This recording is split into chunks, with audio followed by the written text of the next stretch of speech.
Hi, this is Ken. I'm pastor here at Maplewood Christian Church in Ravenna, Ohio. We're not going to be able to provide the worship service that we've done the last several Sundays. We had an exposure. One of the members of our team had an exposure to the coronavirus.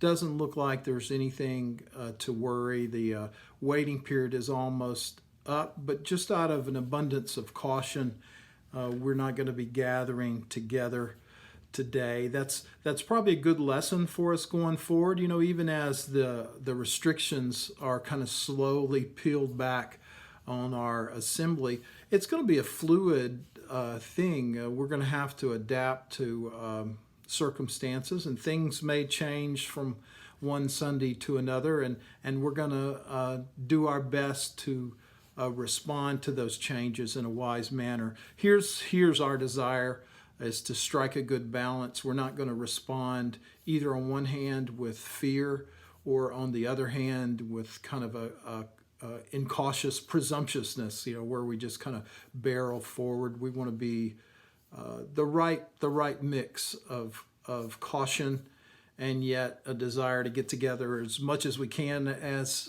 soon as we can. So a good lesson for us to remember: things are going to continue to change and evolve as we move forward in this time.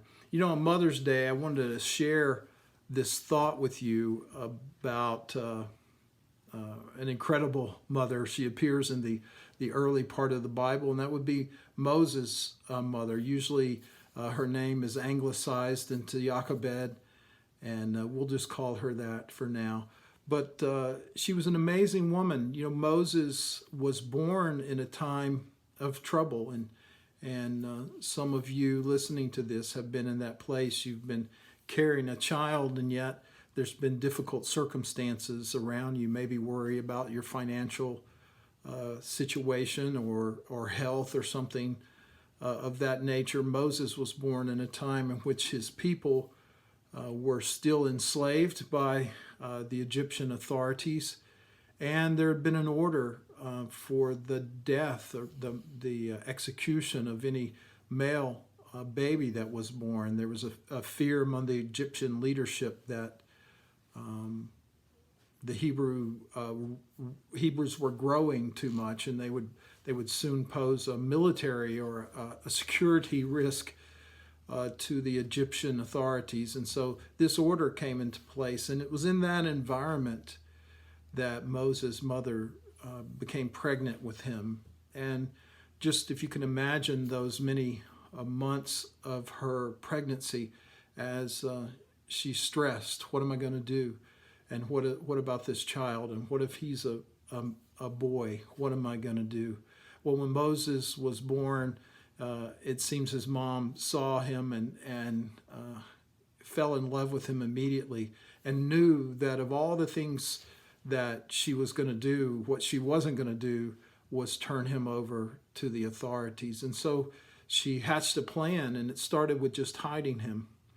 And it shows us that she was a woman who was courageous in the face of fear. And that's our challenge, to be courageous when we're fearful of things. And so she hid him away. But to reach the point, you can only hide a baby for so long. If you can imagine the worry that she must have had. Babies don't cooperate, and they don't stay quiet when they need to be quiet. And she must have worried, what if a passerby hears my baby cry? What if someone sees something, or someone, a slip of the tongue, and someone lets out the fact that I have this child? And so she hid him for 3 months, and then she finally determined that this is not going to work. I can't do this any longer. And so this woman of courage showed that she was also a woman of creativity. And so she made the basket and lined it with pitch. And I can remember thinking as a child, what an unusual story. And it still seems a little unusual to me today, because it's why would you do that? But she was actually creating a very creative response, and that she didn't just I'd pictured her just kind of haphazardly setting Moses to float in the river. But instead, what she did is she put him in a place where she knew he would be found.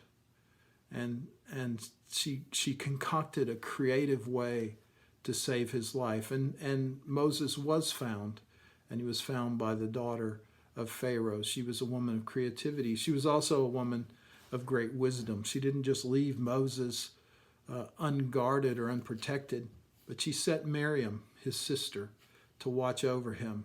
And not just watch over him, but to watch over him with a plan. We know in the story when Moses was discovered, Miriam ran into the scene and quickly volunteered to run get some Hebrew woman to nurse him.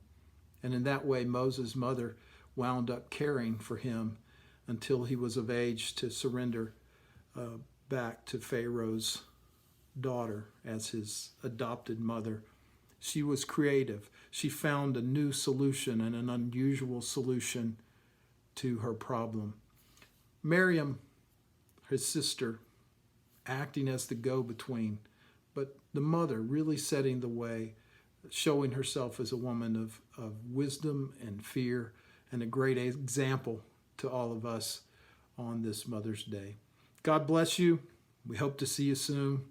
I don't think it'll be too long. We'll be back together. See you then.